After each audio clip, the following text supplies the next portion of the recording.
This ain't reform. It's all about playing patty cakes with people who are not in any way rehabilitated. This is indistinguishable from like a conservative argument, unfortunately. Even if there's a broader truth to what she's saying, the way this is being framed right here, yeah, like the framing here is reactionary. Playing patty cake with criminals, I suspect she has a strong bias on this issue. However, being charitable, maybe more charitable than I'd be with others, but again, I do respect her a lot. I understand the broader problem she's pointing out. It's just like, she is not making a great case for it here. Maybe a little bit of a hot take, I guess. I do think that the left kind of shoots itself in the foot because both optically and sometimes in serious policy, we do kind of give the impression that we literally don't care about crime. Any discussion of whether people should be arrested or whatever, like, we're always anti-cop by default, so there seem to be very few contexts in which, like, people on the left are willing to go, yeah, I think that person should just be locked up.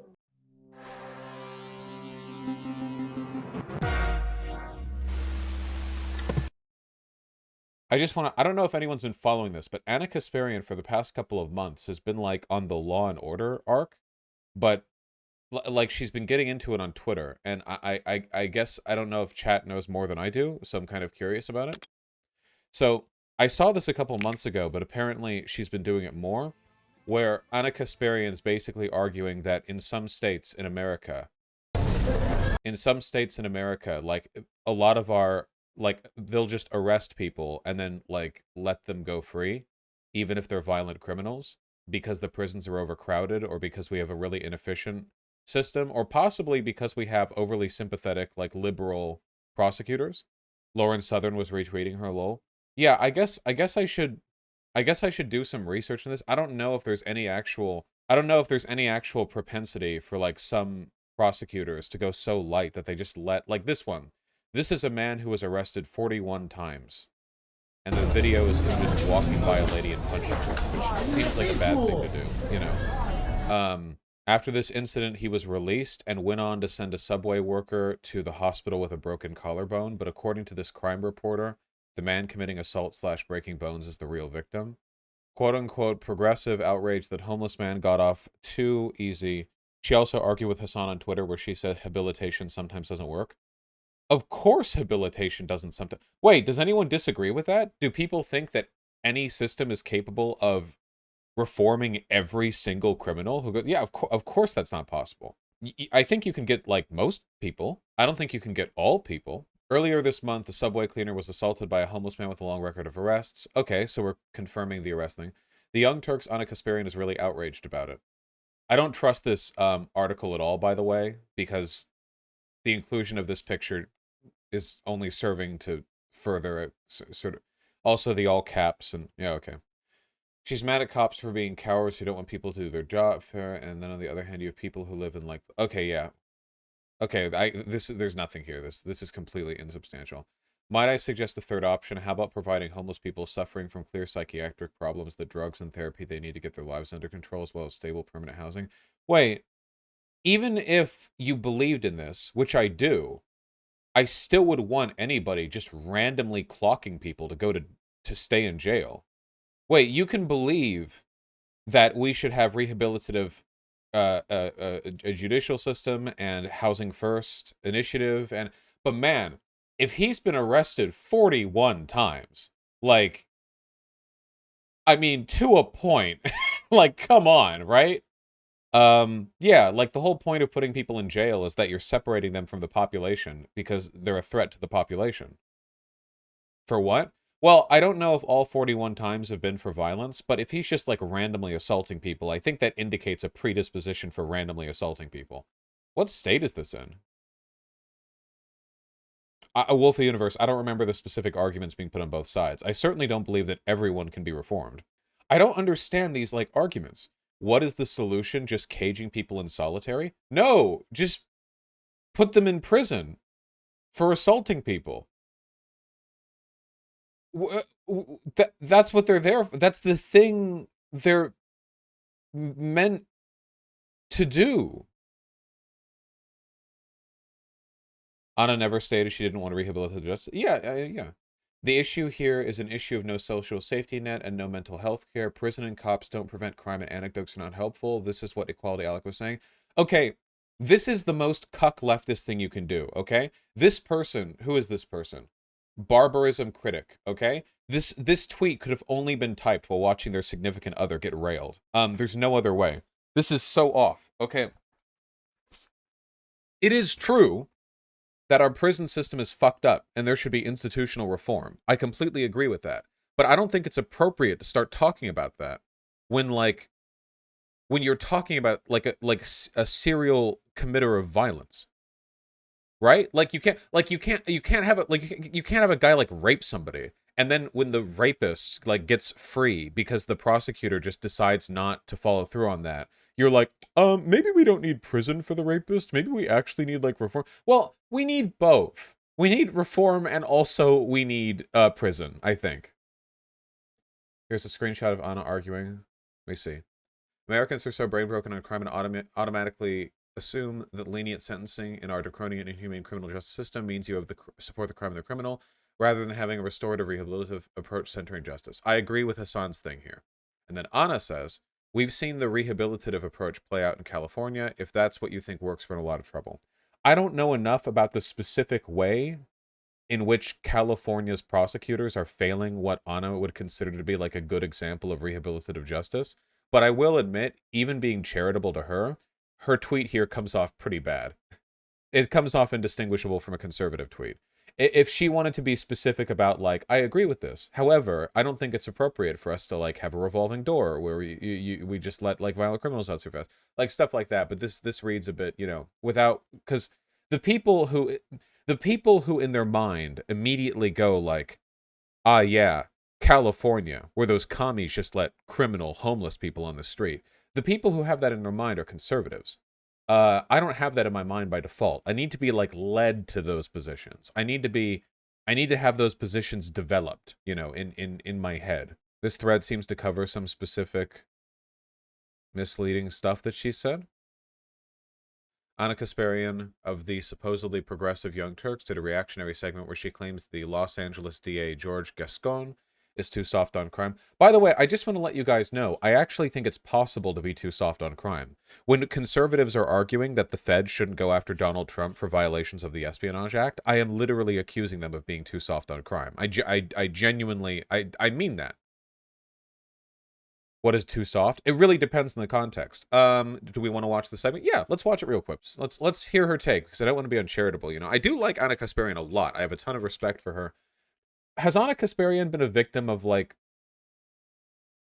mugging or whatever? What has something happened? Yes, she doesn't like you. Is that true, Koopa Shell? I've talked with her. I thought we got along. Well, hopefully she hasn't changed her mind. Anyway, she's been mugged. Okay. TYT. Why are violent criminals not serving in time? See, a lot of this is biased by perspective. I'm willing to acknowledge that even though I'm principally in favor of reformative justice, I've also never been the victim of a violent crime in my entire life. I mean, I've gotten into scuffs with people, but I've never been mugged or whatever. I grew up in Beverly Hills. It's a very safe neighborhood. And my perspective is definitely biased by that. I would say probably most people, most people, have been the victim of some kind of violent or threatening crime in their life, right? That's unironically a privilege. Growing up in Beverly Hills? Yeah, I'd say so. Probably. A little bit. All right. This one seems to be a bit controversial, but let's hear it out. I respect Ana. 3 suspects have been arrested for their alleged role in a botched robbery where a Monterey Park, California police officer was shot and killed. That was the result of this. Of course, Merrick, but I don't know yet if Ana Kasparian is against rehabilitative justice, and I think everyone should be in favor of it. I wouldn't be making excuses if she wasn't in favor of it. I'm only saying that there might be an argument here, for relative impressions of threat given by, the threat of crime. We're all subject to our biases. We'll see. I want to see what her argument is. Botched robbery. So 26-year-old Gardiel Solario was the officer who was shot and killed. He had only been on the police force for 1 month. He was a rookie cop. And when he was outside of an LA Fitness gym waiting in his vehicle, He was approached by one of the suspects, who then proceeded to attempt to rob him. The situation fell apart, and in the end, again, this 26-year-old police officer, rookie cop, was shot and killed. Now, the Los Angeles District Attorney, George Gascon, did a press conference where he addressed the severity of the incident. So let's take a quick look at that. The defendant got out of a car nearby, approached Officer Solorio with a gun drawn in what appeared to be an attempted robbery. Officer Solorio was in his vehicle. Officer Solorio attempted to flee by backing out of his vehicle. What accent is this? This is the Los Angeles DA. Hispanic? Is it? Well, Hispanic can encompass a lot of stuff. It's not Mexican. I don't think this is a Mexican accent.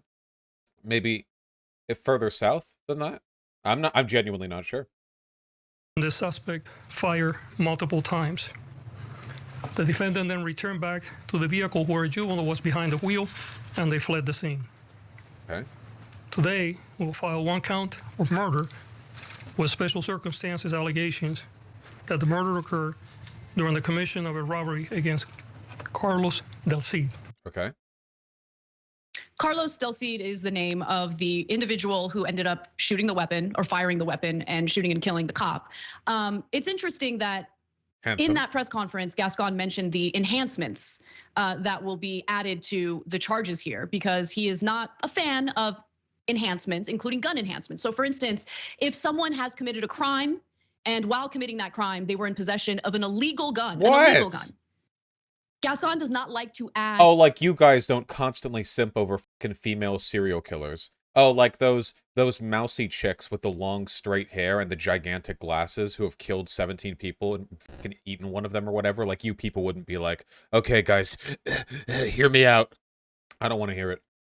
Additional charges related to the illegal gun, which I think is very strange in a state that purports to care so much about gun control.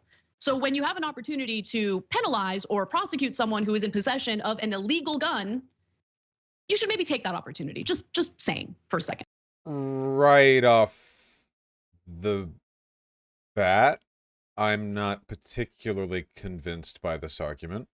I don't want to like hound DAs like, oh, you charged him with murder, but not with the illegal firearm addition. You know, I know that that can be a factor in determining. Yeah. Now let's get into the details about who Carlos Del Cid is. There have got to be like better. Carlos Del Cid is, again, just one of the suspects here. There were two others who were arrested, one of whom was a 17-year-old who drove the getaway vehicle. Since he's underage, we don't know too many details about him. Those records are sealed.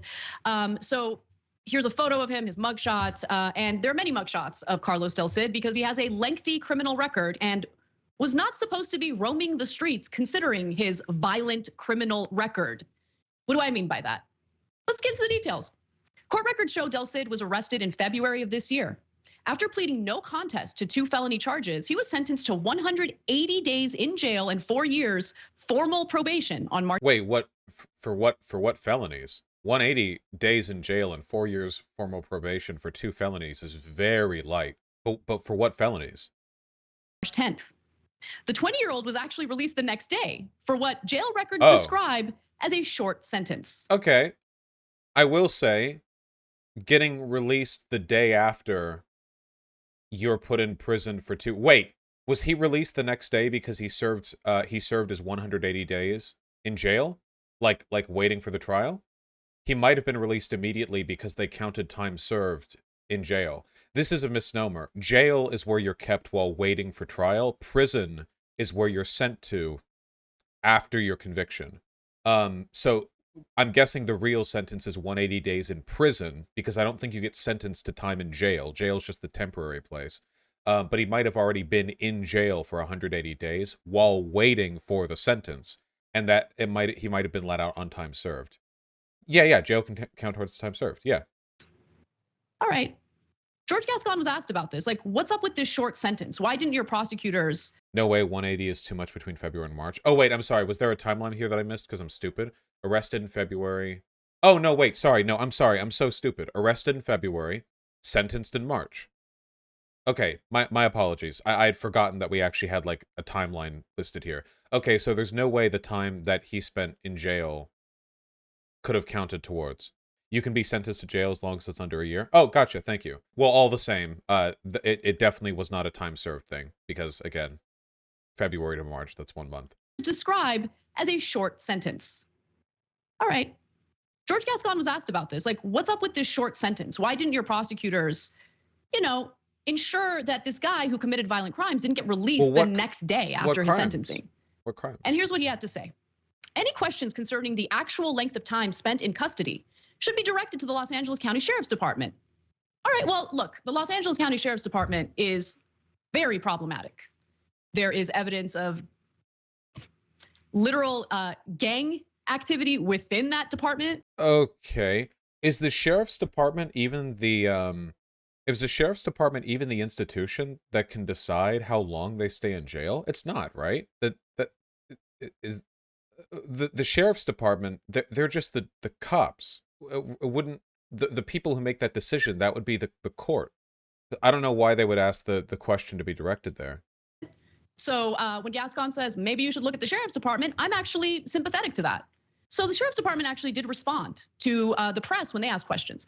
The Los Angeles County District's attorney dropped 3 of the 5 felony charges. On March 10th of 2022, suspect Del Cid was sentenced to 4 years of formal probation and 180 days in county jail with a credit for 58 days served. It was the district attorney's decision to drop the serious violent felony charges that would have rendered the suspect ineligible for early release. And guess. Okay, dropping, I would really like to know what these charges are. However, dropping 3 of 5 felony charges and having the ones that were dropped be allegedly the more serious violent ones is a bit strange. I would really like to know details here. Guess what? I looked into that, and believe it or not, the Sheriff's Department is right. The district attorney's office did allow for a plea deal situation in which the most serious charges pertaining to his violent crimes were dropped. So let's go to the Los Angeles Times. And let me be clear, Los Angeles Times loves to carry water for the failed policies that we've been seeing from George Gascon in Los Angeles. They love it. They defend him all the time. They drop it to get through without a trial. Okay, I understand that. And our system is like 90% about sending people through with plea deals. However, I think the argument that Ana Kasparian is making is that if we have a system where, for the sake of expediting the process of charging somebody, we are like accepting plea deals where people who commit violent felonies are getting out literally the next day because like step 1, plea deal, it just gets rushed out. You drop all the like violent felony charges, and then you have a short sentence for the remaining felonies that have been charged. And then step 2, the Sheriff's Department kicks them out early because like the jails are overfull or something. I think what Anna's saying is that whatever system we have right now, it's not rehabilitatory, but it's also not like doing its job of keeping unsafe people off the street. And those two things aren't mutually exclusive. You can have a system that needs to be more rehabilitatory that also does need to keep some people off the street more. That's possible. Looking around, I think the charges were burglary and domestic violence. Well, that's pretty bad, A reason why these plea deals are so common in California is that its prisons are already so full. Yeah, that's a big problem, right? The problem is we lock up so many fucking non-violent, drug offenders, and we build our cities to be like crime and disease and poverty manufacturing plants. So we have a ton of people that get thrown in the jails and the prisons anyway, and then like it makes it difficult to actually like proportion like the jail's capacity to the right people who should be in there, like to allocate. But this is what they wrote. Del Cid had previously been arrested December 8th by Los Angeles County deputies from the Lomita Station booking records show. He was cited and released the next day. Records do not show the alleged offense, but I'm sorry? According to an article about this, the 5 charges were spousal assault, which is bad, burglary, which is bad, intimidating/tampering with a witness, which is bad, false imprisonment. Oh, like kidnapping somebody? Like holding them, keeping them from leaving? That's bad. And assault, which is also bad. That all seems pretty bad. If Anna's broad argument is that somebody who has committed those crimes should not be back on the street literally like the day after the charges are laid against them, I think that's a reasonable argument for Anna to make.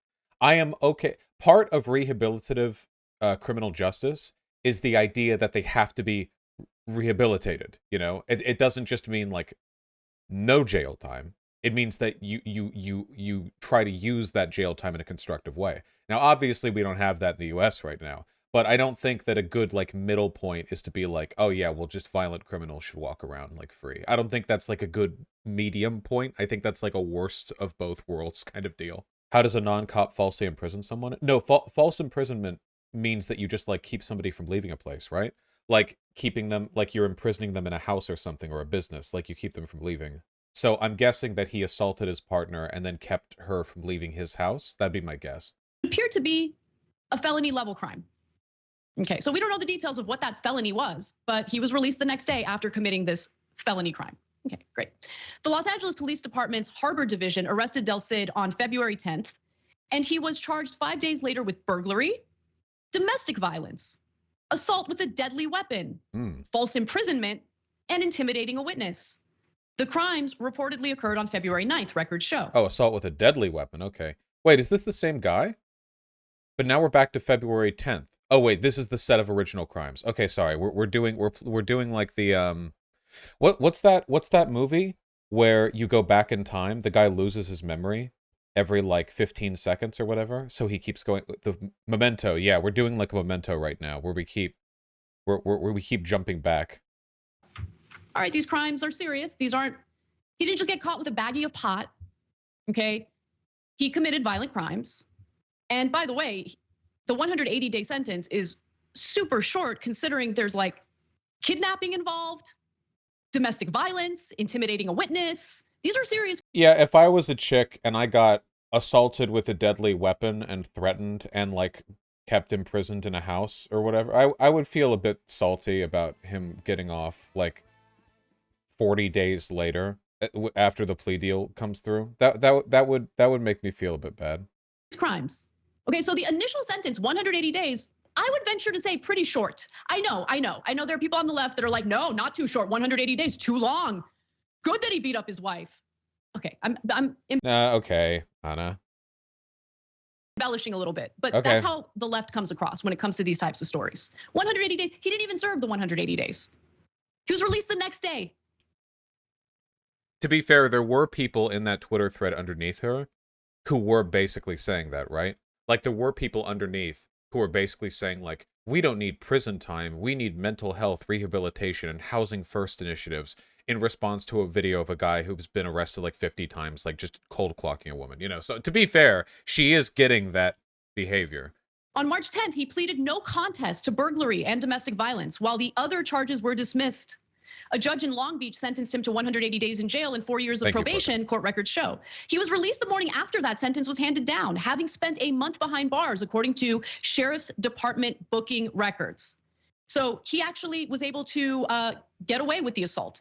Assault with a deadly weapon, that charge was dropped as part of the plea deal that was negotiated. Okay, yeah, okay, so wait, I wanna maybe a little bit of a hot take, I guess.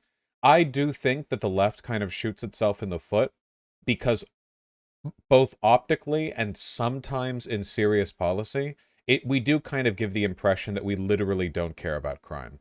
Like, the Republicans have dominated the law and order narrative so effectively that it's not even just like they want cruel prisons and we want a better system. It's like we want no system. Like, we don't want to reform the police. We want to abolish the police. We don't want to reform prison. We want to abolish prison. We don't want, and like any discussion of whether people should be arrested or whatever, like we're always anti-cop by default. So there seem to be very few contexts in which like people on the left are willing to go, yeah, I think that person should just be locked up.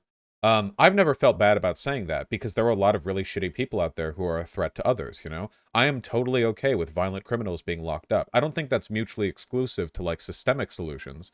You know, I still think we should strive to have as few people in prison as possible. We should build we should structure our systems to make crime happen less because it's a socioeconomic problem. But yeah, I still think people on the left should be a little bit more okay. The only time people on the left are really cavalier about law enforcement, interestingly, is against rapists. That's the only thing that I've noticed. And of course, as well, because are like being shot at from every side of the aisle, except for the far right where they're being coddled alongside Nick Fuentes.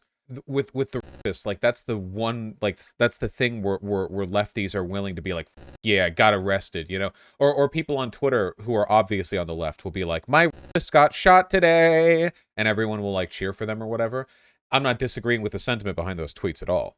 I'm only saying that it does seem like there are a few kind of like intuitively appreciable times where we'll be willing to be like, yeah, those guys. But most of the time we come across as kind of like pro-crime in the sense that we consider criminals to be always the victim of a broader maligning system, unless they're like white-collar criminals or whatever. And while that's always true to an extent, I don't think that's like a fair excuse for arguing that you shouldn't arrest a murderer or whatever. You know what I mean? Like, you can believe, like, are murderers and rapists victims of circumstance? I mean, literally everyone is, but that doesn't mean that there's not a good argument for arresting them and keeping them in prison for as long as we feel is necessary to keep them from being a threat to others. I think that's a perfectly fine thing. Yeah, I don't know. I think more could be done to make it clear. Maybe if we didn't overfill prison with poor black/brown mentally ill slave laborers, Vaush ? You're so woke, Puerto Rican musician. Thank you for your virtue signal. Thank you for reminding all the thousands of leftists that are watching the stream right now that you are also a leftist. Nobody had mentioned the fact that there's racism and systemic bias in our criminal justice system before now, but you've boldly taken that step and redressed that error in this conversation. I appreciate it. Let's finish this video.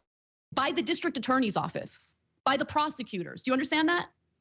Why would you drop the most serious charges here? No false imprisonment charges. That was dropped too. No charges for intimidating a witness because that was dropped as well as part of this plea deal. I want to be clear.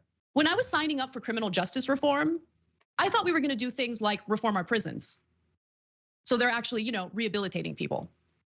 I thought we were going to do something about policing. I thought we were going to end qualified immunity. So cops can't get away with shooting down unarmed individuals as they're running away from them. That'd be nice. We didn't do that. I thought that we were going to provide funding for actual robust programs. Typically, plea deals drop the biggest charges. Okay, but again, if Ana's argument is that this particular plea deal basically just let like a violent criminal get off like immediately, then that would be a problem, right? Like plea deals are the fact that we have to rely on plea deals so much is a problem. However, there are like reasonable and less reasonable plea deals. And if there is, like, again, can you imagine if you had like an abusive boyfriend who threatened you with a weapon, locked you in your house, kept you from leaving, intimidated a witness, assaulted you, and then they got arrested, and then as part of the plea deal, all the bad charges got let off, and he was back on the streets 40 days later, knowing your address? Have you changed your locks yet? Like, yeah, I think that's a fair criticism, personally. That being said, the way she's approaching this, like, the way she's making this argument, she's kind of, she seems to be leaning on the idea that this is a bunch of like bleeding heart liberalism at work here. I don't know why she's bringing in like the whole end qualified immunity, defund the police stuff when we're talking about the behavior of the LADA, who is not, to my knowledge, a leftist. So maybe she should be criticizing whatever systems and biases might lead the people who are in charge to engage in this behavior, rather than like clearly having a shadowboxing argument with Twitter lefties, which is what she's doing right now.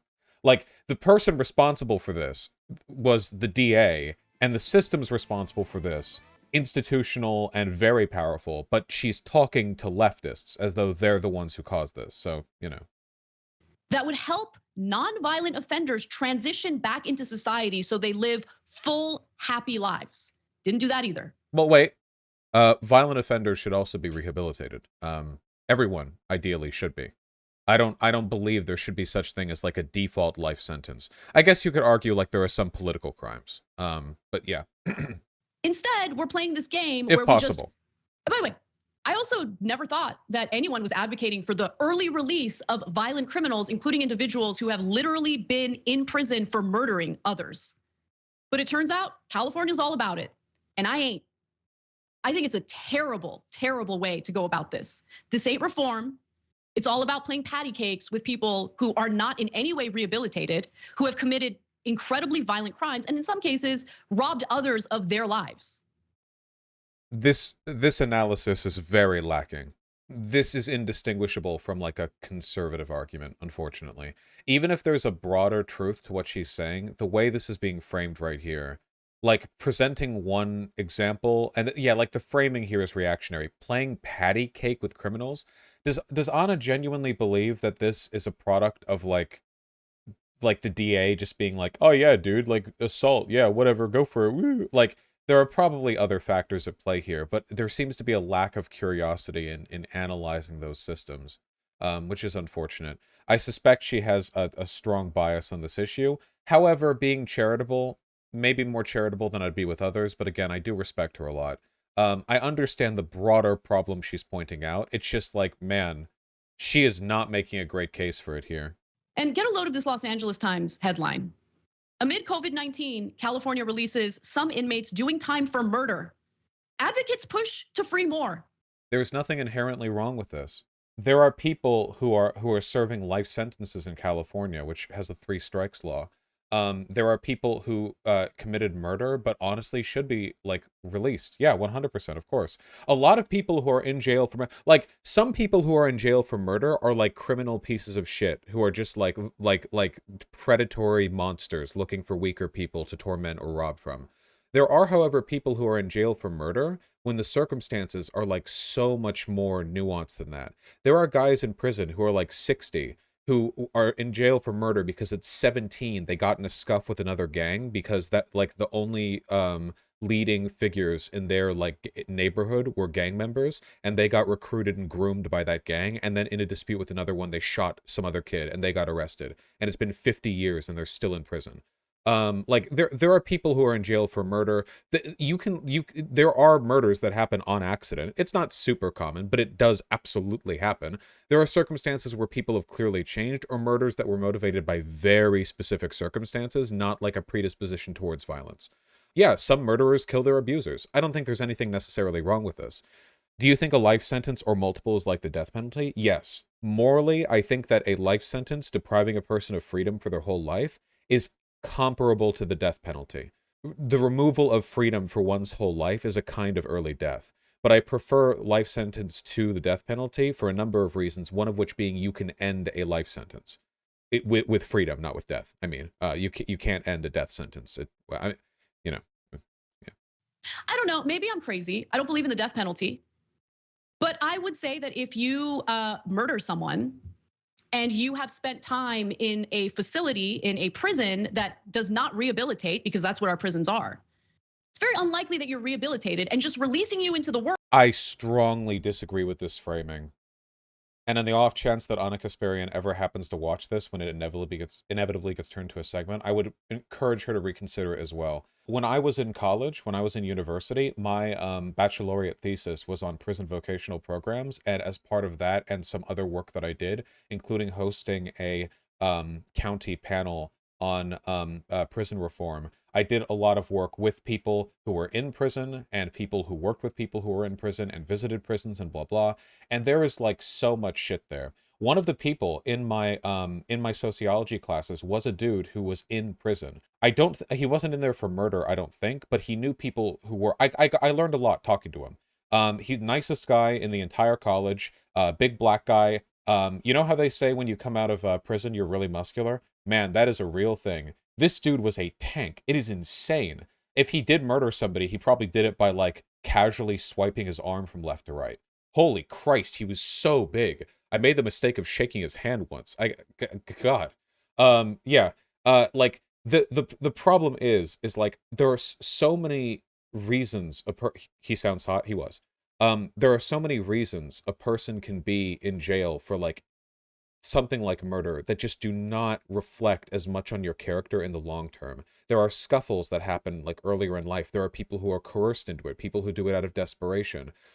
So this is like 100% just me guessing here, but I would be willing to bet that even if we're only looking at people who are in prison for murder, a majority of the people there committed that murder under not justifiable circumstances, but under circumstances which are alleviated over time, like indicate a predisposition for murder, you know? Like they're not serial killers, they're not like naturally sociopathic, they don't have like a like just a natural interest in hurting people. They aren't callous in that way, but that it was a very specific thing, you know?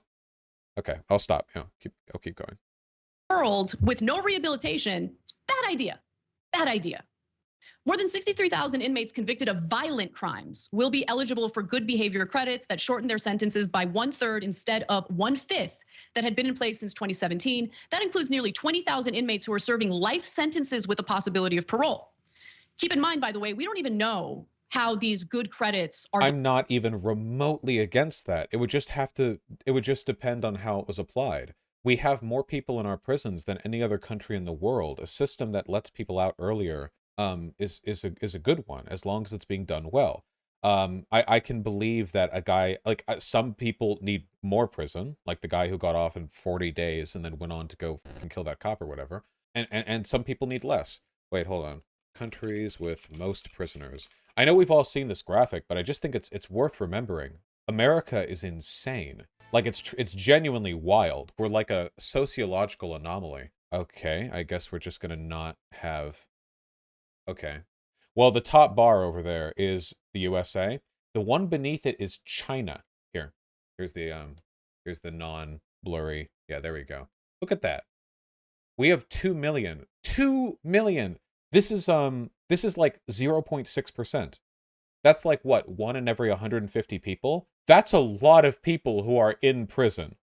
That's a lot. And then fewer than us in total, not per capita, in total is China, the country with 4 times our population. Now, if we look at it per capita, sorry, in some of these graphs, the chart makers are being goofy goobers, and they make the America chart go off the edge of the. There we go. So there's the United States, and then behind us is the Russian Federation, and then we have Ukraine. Wait, when was this? Oh, this is from 2014. Oh, so this would have been right after the annexation of Crimea.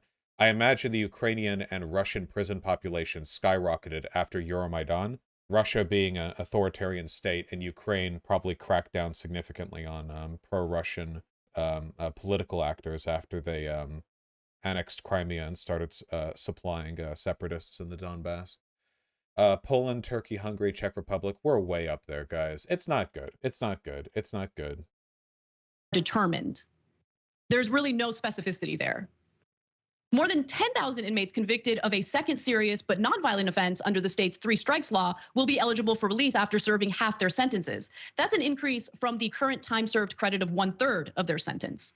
And if you think that, no, come on, Anna, they're not releasing violent criminals, even though the reports indicate they are. They're just. Framing here does come off really reactionary.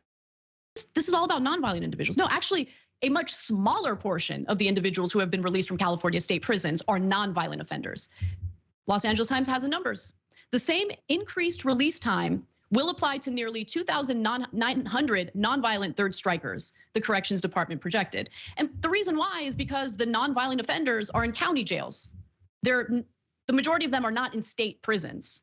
So this is the state releasing inmates. And there was a little bit of backlash, luckily. And the California Supreme Court weighed in the summer. And I think that they made the right decision here. Because fact of the matter is, California voters overwhelmingly voted in favor of something known as Prop 57. And so Prop 57, I voted for it, was marketed to voters in California as, hey, our prison population is ridiculous. We have all sorts. Vaush, you're being way, way, way too charitable to her. I wouldn't normally be this charitable to somebody who was framing the video in this way, but again, I do respect Ana. Now, is that bias on my part? It totally is. But I if nothing else, I think being charitable here is allowing for us to have a better understanding of the issue than if I was just condemning her for the reactionary framing. I feel like we can get more like brain juice out of this segment by thinking about where the defensible parts of the argument are coming from than through pure condemnation. And it's not as though Ana Kasparian's a conservative or whatever. Conservatives are like uniformly brain dead. You know, even if I think Ana's perspective on this is a bit fried, I think there's still stuff worth talking about. Of nonviolent people serving time when they shouldn't be. So I was in favor of early release because I thought, as it was advertised to me, that it was only nonviolent individuals. But it didn't work out that way. And so there was a fight There was backlash, and finally the California Supreme Court weighed in. The justices found that the ballot materials revealed that the voters intended to exclude any inmate currently serving a term for a violent felony from early parole consideration, regardless of whether such an inmate has also been convicted of a nonviolent felony.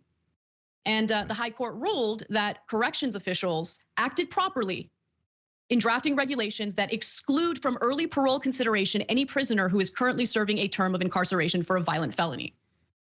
There's a lot we can do to reform our justice system, and I have a long history of talking about those things. So if anyone thinks that I'm just trying to be tough on crime, you are mistaken. Well, but for anyone who thinks we need to be soft on violent criminals, including those who have committed murder, not in favor of that. I think it's dumb policy. I think it's dangerous policy. And for progressives who are looking to rally support, I don't know if you're gonna win if you have all these people being victimized by violent criminals who are just released from prison with no rehabilitative plan in place. This is not untrue. Not just from an optics perspective, but from a policy perspective. Trying to push for early release for a bunch of criminals is something that has to be done very deliberately and very carefully, and it should be paired with other systems that make that allow for those released offenders to bounce back. Keep in mind, like, for those of you who don't know, or for those of you who aren't American, in America, like, if you get sent to prison and then you get out, you have nothing. The state gives you nothing on your way out. When you leave prison, like, you might not have a home. You might not have a car. Well, you probably don't. You probably don't have a home. You probably don't have a car. You probably don't have anything. Nothing. Zero things. You have the clothes on your back. Congratulations. That's it. So, like, go find a gutter drain to sleep over, I guess. Go find an awning to sleep under. Yeah, like, good luck, you know? In a system like that, the recidivism is essentially a guarantee. Not good. Yeah. Here, really quickly, I've shown this on stream before, but I want to, I'm going to save the image, then I'm going to open it in Paint. Well, not Paint, in my Clip Studio Paint, actually, because I'm a real artist. Where our prisoners are, because it's actually a really nice graphic. There we go. This is from 2022 as well, so it's actually quite, it's quite recent. So just to break it down real quick, okay? So this shows where all of our, like, 2 million prisoners are. In 2022, like, where they're actually located, you know? So we have state prisons right here, which is where the majority of them are. Prisons are where you go after you've been convicted. So after your sentence has been laid down, that is the place you go. Local jails are where you're kept while awaiting the results of your trial. You can also be convicted and sent there for a short time. Federal prisons and jails right here are less commonly used. People who do crimes on federal land, stuff relating to immigration.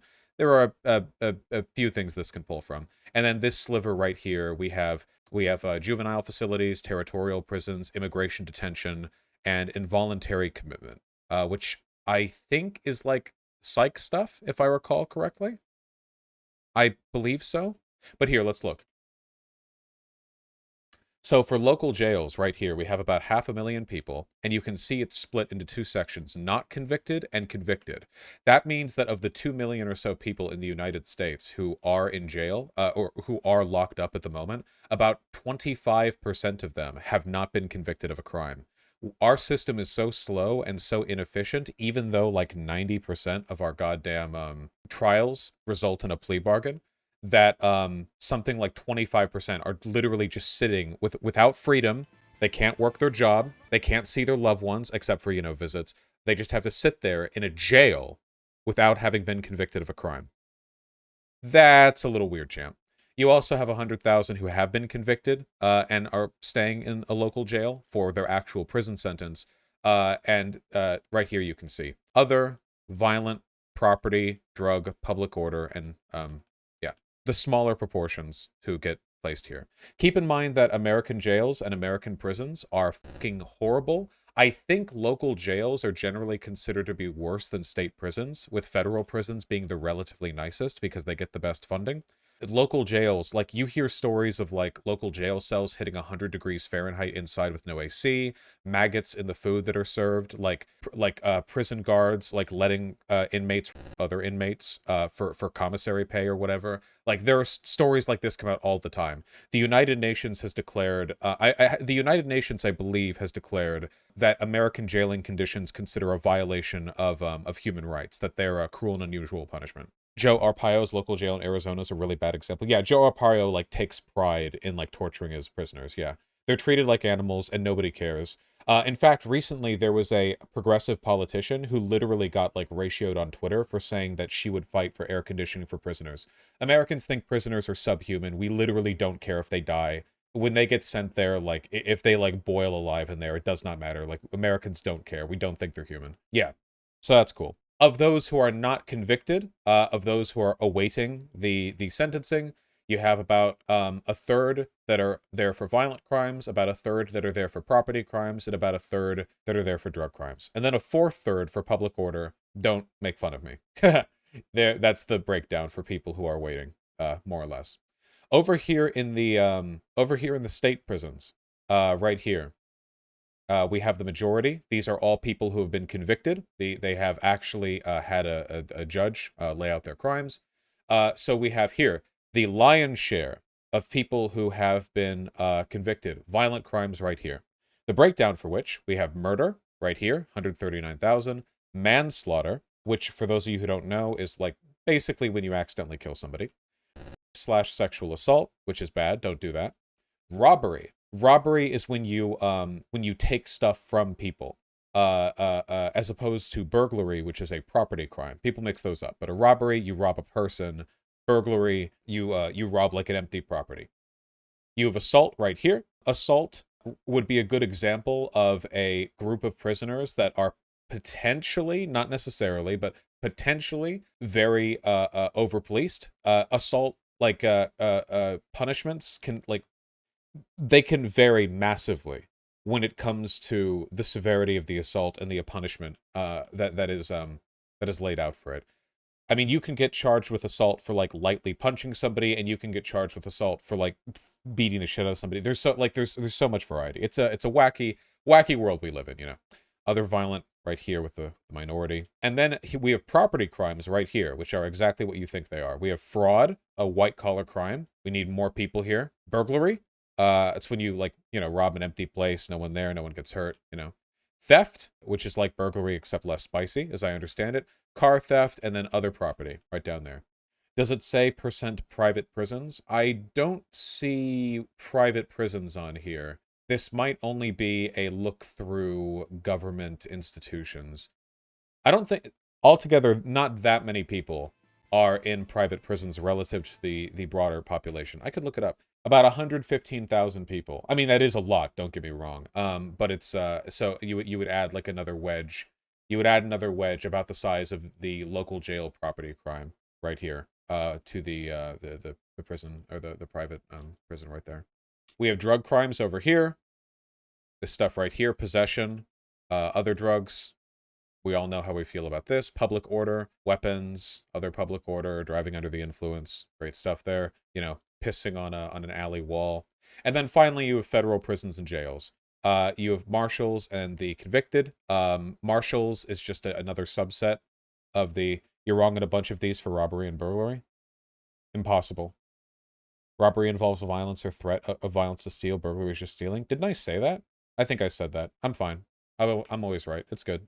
You have marshals and you have convicted. This is basically just the same wedge that you would get for state prisons, except you have the marshals in there, you know, a lot of immigration crime. Then you have juvenile detention, territorial prisons, immigration detention, involuntary commitment, Indian country down here, and then military detention. You did not say that, sorry? I think I did. You must have forgot. Everyone on stream blacked out for a second. They missed me saying it. Don't worry about it, okay? It's called a mass hallucination. It's a real thing. Anyway, the point that I'm getting at by looking at this thing right here is that there are way too many people in our prisons. It's insane how many people there are in our prisons. And if you care about like cutting down on that gigantic prison population, it is not enough to just go like, oh yeah, I want to be nicer to the people who have done nonviolent offenses. There are people who have murdered, who have done robberies, who have done assaults, who also are over-sentenced, who are just languishing in prison, learning nothing but how to, like, brew toilet ramen or whatever the... I'm a little bit more hesitant to the sexual assault thing, because, like, almost every crime you can commit can have some kind of mitigating circumstance. Not always. It's not always the case, but it's possible. But rape and sexual assault are, let's say, indicative of lacking character in what I'd call a more fundamental way. So, but are there people who have committed sexual assault who, like, can be reformed and who should probably be let out of prison? Yeah. Like, maybe it's like less, I don't know, popular to say or whatever, but if you think that there are violent murderers who can be rehabilitated, not all of the people who murdered who can be rehabilitated, like, murdered for super fucking noble reasons, you know? Like, it's possible for a person to be bad and then to change. That's the whole point of rehabilitation. If you don't believe that, you don't believe in rehabilitation. And if bad people can change, then that has to include rape and sexual assault as well.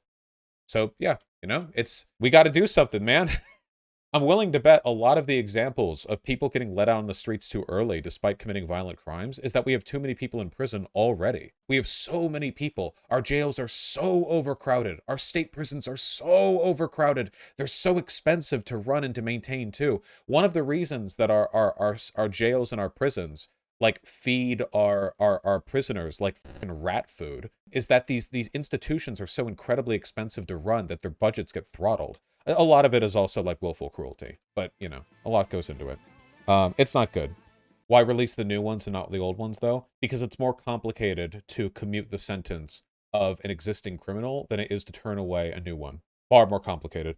Aren't a bunch of these prisons for profit? We looked at about 115,000 people are in for-profit prisons that aren't listed here in the graph, so that'd be about a wedge about this size. I don't know how much money for-profit prisons actually make. I don't know what their margins are. They're probably pretty decent, but these are all government facilities. So these, you know, these aren't being run for profit. Isn't for-profit and private different? I don't think they're exactly the same, but I think they overlap a lot. There are prisons that are not private that do, like, loan out the labor of their prisoners, for example. Yeah, they have a lot of influence as well. There's a sheriff in Alabama, is this Arpaio, who brought back, like, a truckload of corn dogs and fed them to his inmates for every meal because he got a deal on them, and the law there says sheriff personally keeps whatever is left over of his yearly budget. The law there says the sheriff gets to keep whatever is left over from the county jail budget? Okay. That's a cool system right there. That's a great system. Yeah, just if you guys need to understand that, like, whatever you guys imagine American prisons and jails are like, they're far, far worse than that. They are hell on earth. They really, really, really are. There's just no getting around it. All you have to do, just spend any amount of time looking through any article. There are no positive articles on our prisons. There's no hope. There's no good news. It's all bad all the time, getting worse constantly. Yeah, there's not much to say about it because there's no nuance to it. It is just spectacularly